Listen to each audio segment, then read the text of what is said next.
Bom, pessoal, então continuando aí na segunda parte sobre os fundamentos, sobre as regras CSS aplicadas principalmente aos textos, nós vamos ver aqui os estilos de layout de texto. Depois a gente vai ver as principais regras que a gente pode aplicar às listas e depois vamos ver as principais regras de estilização que podem ser aplicadas aos links. Bom, então, com relação ao estilo do texto, a gente pode manipular o alinhamento do texto. Para a gente fazer essa alteração, a gente usa a propriedade TextAlign, que pode assumir os seguintes valores. Left, né, ela vai alinhar o texto à esquerda. Right, alinha o texto à direita. Center, deixa o texto alinhado ao centro. E o Justify, né, o texto fica justificado, variando as lacunas, entre as palavras, né, a fim de que as linhas tenham a mesma largura. Então aqui nesse exemplo aqui vocês podem ver, ó, onde ele está aplicando. Nesse seletor aqui no H1, o texto está centralizado. Aqui o texto está no H2 alinhado à minha esquerda. E aqui, né, por fim,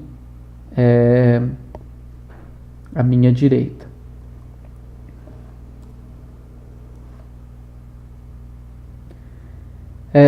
Quais são então os principais estilos que a gente pode aplicar às listas?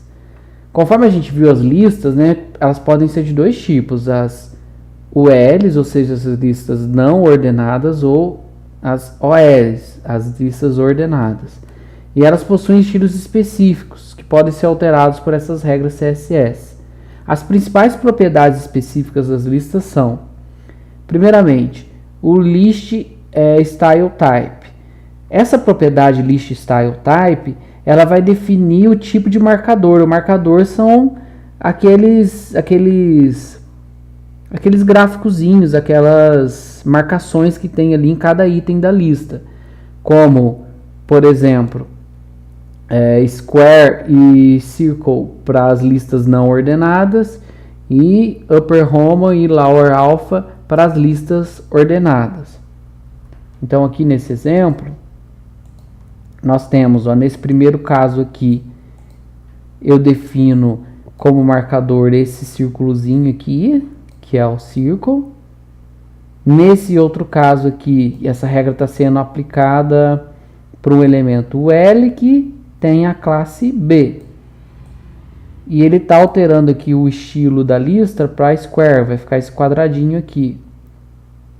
E para as listas ordenadas, ele colocou a primeira aqui com números romanos e essa outra aqui para né, usando letras aqui, usando o alfabeto, Lower Alpha.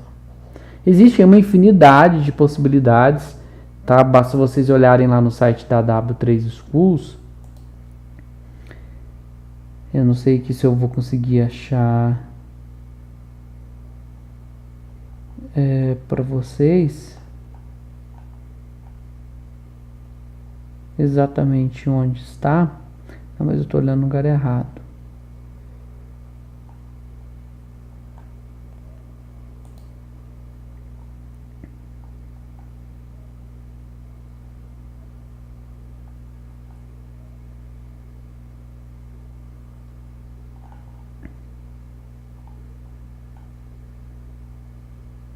Aqui.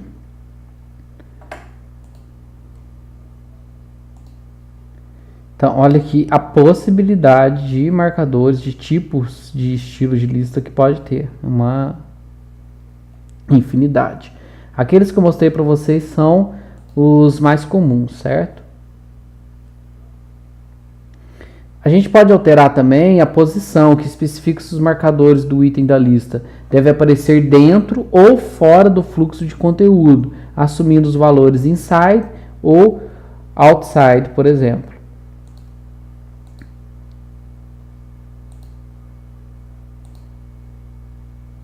Eu não sei se eu tenho algum exemplo aqui pronto. Aqui. Então, olha aqui nesse exemplo aqui para vocês verem. Ele define aqui nessa primeira lista que a posição dos elementos, né, dos itens, é inside, ou seja, dentro do fluxo do conteúdo. E aqui no caso, outside, fora do fluxo, que na prática vai dar um efeito de um recuo ou de um não recuo nos itens da lista, certo? E temos também list style image, que permite utilizar uma imagem como marcador. Então você vai colocar list style image, URL e o caminho da imagem. Nós temos um exemplo aqui, onde ele coloca essa imagem aqui. Então eu posso colocar qualquer imagem como marcador da minha lista, por meio da propriedade list style image. Bom, e com relação aos links, nós já vimos quando a gente estava estudando os seletores CSS, que uma das formas, uma até das categorias de seletores que a gente tem, são os seletores, né, chamados aí de pseudoclasses, onde a regra CSS ela é aplicada com base no estado que aquele elemento está ocupando num determinado momento. E isso é muito utilizado quando nós estamos trabalhando com estilos de links. Então, dependendo do estado que aquele link ele tá assumindo naquele momento, eu posso aplicar aí algumas regras CSS com base nesse estado. Então, para aplicar essas regras é fundamental que você conheça os principais estados que um link pode estar. Um link pode estar como unvisited, ou seja, o estado padrão de um link, quando não há nenhum outro estado, certo? É o estado padrão dele. Você acabou de criar esse link, não fez nada, não clicou, não fez nada, ele está como unvisited, né? E ele pode ser estilizado usando a pseudoclasse link. Visited, o link ele já foi visitado, né? E ele é estilizado pela pseudoclasse visited. Over, quando o usuário desloca o ponteiro do mouse, né? Eu quero que tenha algum efeito, por exemplo, e aí a pseudoclasse para o estilo é over. E focus, quando o link recebe o foco do ponteiro do mouse, que é definido pela pseudoclasse focus. Então aqui nós temos o exemplo. Um link que acabou de ser criado, ele está como unvisited, eu quero que ele tenha cor vermelha. Quando o link for clicado já alguma vez, ele vai ficar com a cor verde. Quando eu passar o ponteiro do mouse sobre ele, ele vai ficar com essa cor aqui, hot pink, certamente é um rosa bem forte aí. O active, e aqui nós vamos ver aqui alguns exemplos. Olha aqui só para vocês verem. O que nós temos aqui? Bom, primeiramente, uma regra CSS para os links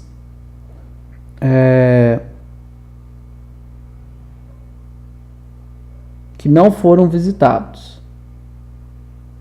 Ou seja, se o link não foi visitado, ele vai ter a cor vermelha.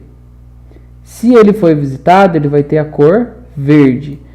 Por que esse aqui está com a cor verde? Porque eu já cliquei nele aqui, então ele ficou com a cor verde. Se eu tivesse acabado de criá-lo, ele não teria essa cor. Quando eu passar o mouse sobre ele, né, quando ele receber aqui o mouse over, né, ele vai ficar com essa cor. E quando eu selecioná-lo, né, quando eu selecioná-lo, ele vai ficar com a cor aqui azul.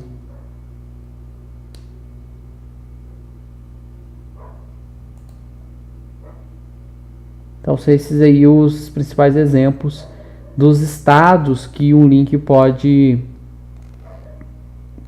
assumir. Pessoal, então é isso. Leiam lá aquele PDF que eu disponibilizei para vocês, acessem as referências, tá?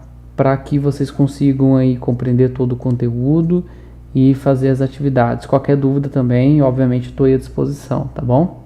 Um grande abraço para vocês.